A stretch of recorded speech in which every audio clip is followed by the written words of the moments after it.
Assalamualaikum to all my brothers and sisters. Ayan, good morning sa inyo.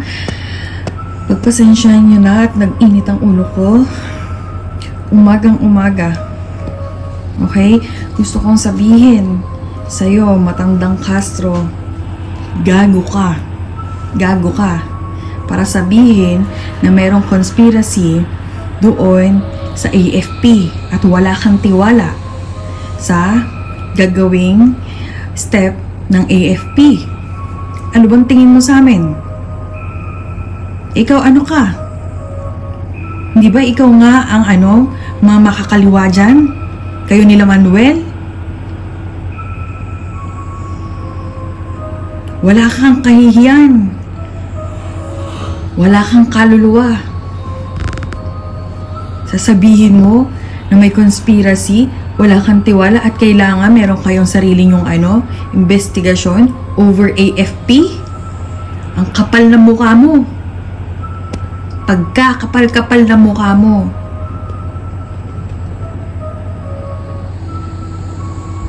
Palibasa gusto mong pasukin ngayon ang intelligence ng military.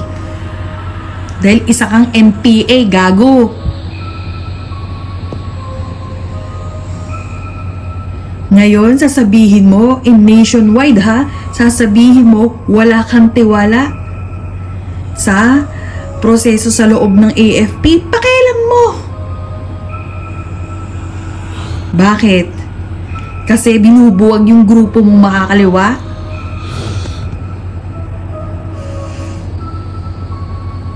Tangna ka. Tangna ka. Tingin mo sa amin katulad mo? Pulahan? Na kahit kaluluwa, ibinenta na sa demonyo? Wala ka. Ang dapat talaga sa'yo, patayin na. Tama lang sinabi ni BP Sara. Ang kapal-kapal ng mukha mo para sabihan mo kami na wala kang tiwala. Wala kang tiwala sa amin, lalo kami. Kami military, ikaw convicted. Gago ka. Would like to recognize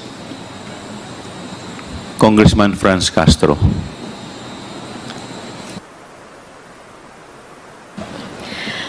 Thank you, Mr. Chair. So just a point of inquiry, Mr. Chair, kasi narinig ko kaninang umaga that this would be the last committee hearing for this topic, yung tungkol sa confidential funds. So ang ibig ba sabihin, Mr. Chair, we are going to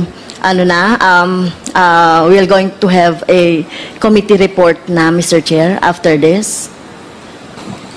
This will be the wrap-up committee hearing insofar as confidential fund, pero hindi pa po tayo magtatapos sa ating committee hearing. Kumbaga, year-ender lang. Sinasummarize lang po natin kung ano po mga nangyari nitong pong nakaraang 7 hearing. Yeah. Thank you, Mr. Chair, for that clarification. Narinig ko rin po yung mga manifestation, questions, mga intelligent manifestations ng ating mga colleagues. At nagpapasalamat ako sa time na binigay ng ating mga colleagues dito sa pagdinig natin sa tungkol dito sa confidential funds. Siguro ang tanong ko lang, Mr. Chair, kasi dahil kumbaga, nandoon na tayo sa pinakadulo. At lumalabas dito na parang natapos kay Fajarda at kay Acosta, Mr. Fajarda Mr. Fajarda as SDO ng DepEd, tsaka Acosta naman yung SDO ng VP. Tama po ba? So, parehong sinabi nila na mukhang sila natapos na sa kanila yung pondo, pero yung cheque, sila yung nakapirma, sila yung tumanggap, Pero ang nangyayari, Mr. Chair, kung titignan natin ang mga pangyayari, mukhang mukhang hanggang doon na lang, yung mga opisyal ng AFP na naging security officer na pinagbigyan nito ay walang accountability dito. So, at binanggit nyo rin po, AFP na yung mag-iimbestiga. So, siguro dapat iba po yung pag-iimbestiga ng AFP sa pag-iimbestiga natin. Kasi we want to know the truth. Ano ba talaga yung nangyari dito sa pondo na to ng mamamayan? Kasi parang, I feel ko lang, Mr. Chair, parang hindi tayo pwedeng tumigil na ibinigay na lang yan dahil nga sa utos ni Vice Presidente. Remember, mga nakapirma doon, mga maliliit na opisyal, si Mr. Fajarda at si Acosta. Malamang-lamang, Mr. Chair, wag naman sana, no? Wag naman sanang mangyari. Baka sila pa, yung mademanda dahil sila yung tumanggap ng tseke, sila yung nagpapalit, pero baka maabswelto itong mga militar, itong mga security officer na tumanggap. Kasi dito lang natin makikita in transparency, no, yung ano ba talaga nangyari doon sa pondo? Bakit nagkaroon ng mga ganitong mga gawa-gawang pangalan o recipient ng mga rewards, ng mga supplies. Meron pa nga, Mr. Chair, no, doon sa ating doon sa ating mga ebidensya. Kung alias yun, RS, 2 RS sa isang araw, reward, isang 20,000, isang 50,000. So, paano nangyayari yon? Ano bang impormasyon na ibinigay nung the same RS siya na parehas lang siya ng pangalan, na magkaiba ng amount, no, at the same time. Kaya ito yung dapat na ipaliwanag noong mga militar na tumanggap or pinagbigyan ni Fajarda, Mr. Fajarda, at saka ni Mr. Acosta. Ako lang, Mr. Chair, hindi lang po kasi ako na nasasapatan na ititigil na natin yung investigasyon doon kaugnay nung confidential fund. So, ano po ba ang dito arrangement? Sila na ba ang sila na ba ang mag-iimbestiga, yung mga AFP? May time frame ba? At paano tayo makakasiguro, Mr. Chair, na magiging fair and with justice yung Remember, Mr. Chair, 612.5 million ang involved na pera dito. Kasi utos ni Vice President Sara Duterte na ibigay doon sa mga security officer, ginawa naman ng ating mga SDO, ng DepEd at saka ng OVP.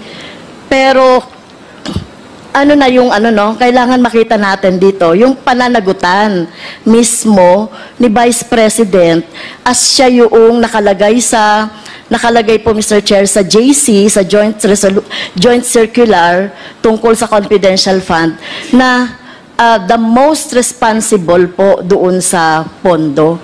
Kasi baka po, Mr. Chair, natatakot ako na baka ang lahat ng sisi ay mapunta dun sa SDO.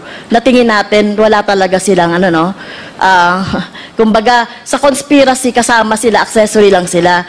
Pero ang may talagang pananagutan dito, sa tingin natin, ay yung Vice President, katulong nung mga security officer. So yun lang, Mr. Chair, yung gusto kong maliwanagan. Bakit tinigil na natin doon? Hindi natin pinatawag yung 2 security officer na involved o yung tumanggap. Kasi wala silang wala silang band.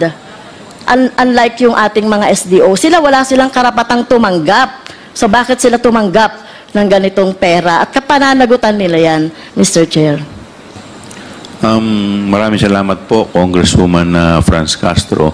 Unang-una po, meron na po tayong, may mga hinahing po na impeachment proceedings sa ating Vice Presidente at sa akin pong pagkakalam, ito po ay kaugnay sa confidential fund.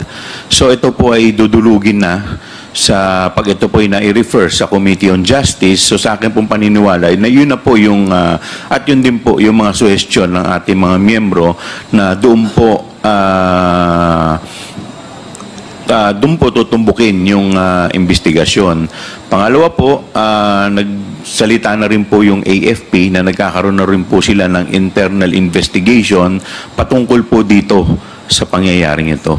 Kaya po mas minarapat po ng mga miyembro na ito po ay ibigay sa pamunuan ng AFP nang hindi po tayo makasagabal sa kanilang pag-iimbestiga.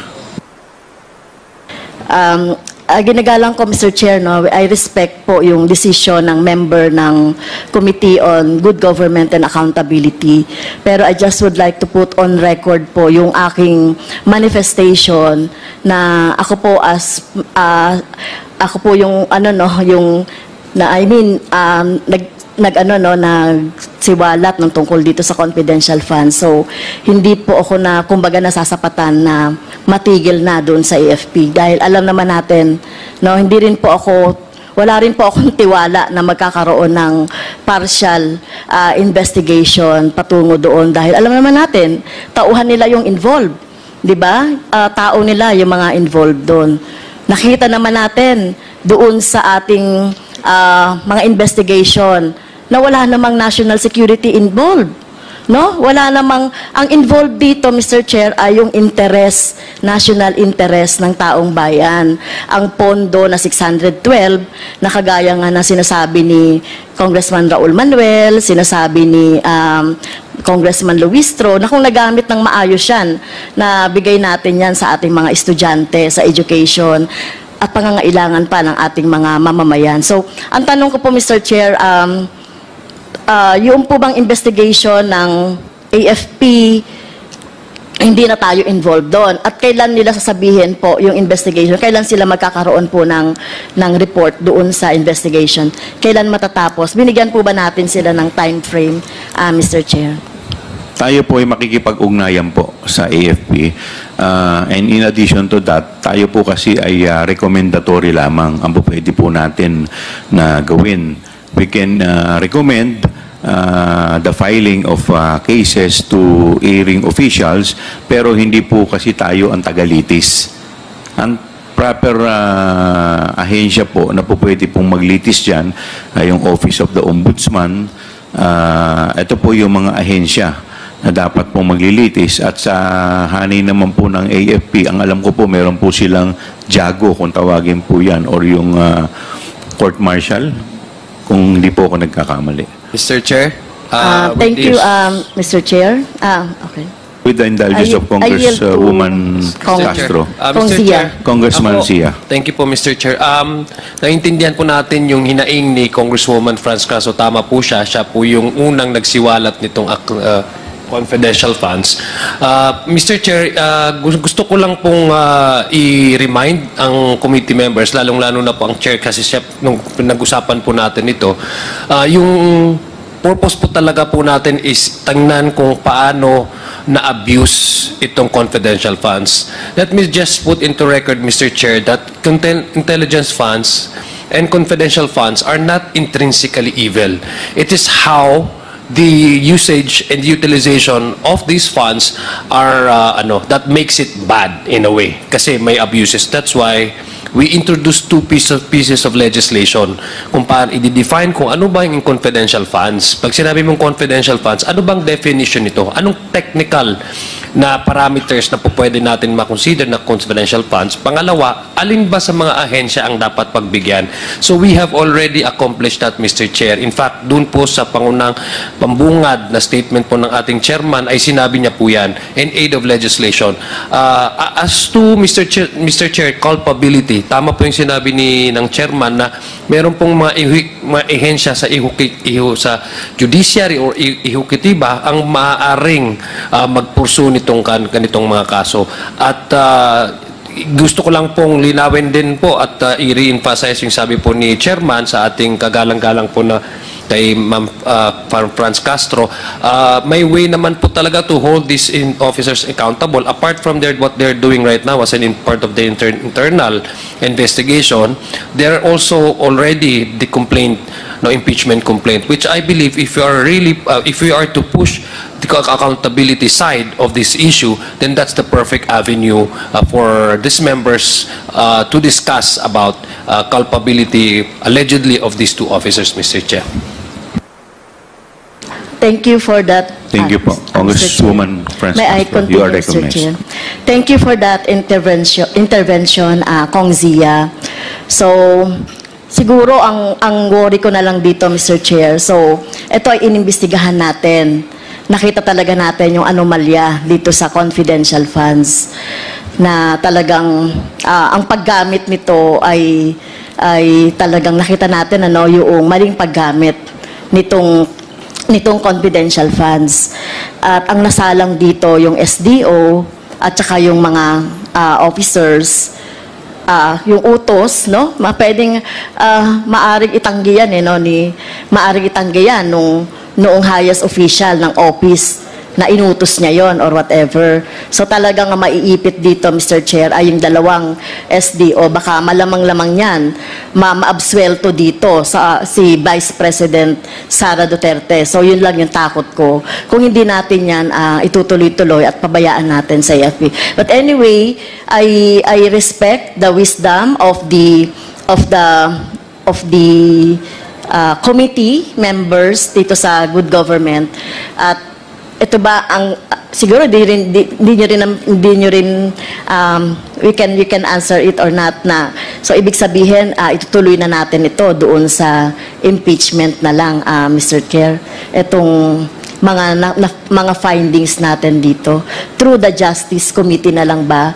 Sa ngayon po wala pa yatang gumagalaw sa impeachment no? Hindi pa naman ito na i-refer sa Justice Committee, no? At narinig ko kayo kanina, sinabi nyo, we have no time na for this impeachment. Kaya nag-aalala lang po ako na hindi natin mapapanagot si Sara Duterte dito sa kalokohan na ginawa niya sa confidential fund, kasama ng mga binanggit na mga security at ilan pang mga kakonspire niya sa Office of the Vice President and the Department of Education.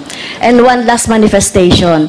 Since, Mr. Chair, pinag-uusapan natin dito yung confidential funds, 2023 pa, Mr. Chair, nakapag-submit na ang Makabayan Block, composed of Representative Raul Manuel, myself, and Representative Arlene Brosas, ng dalawa pong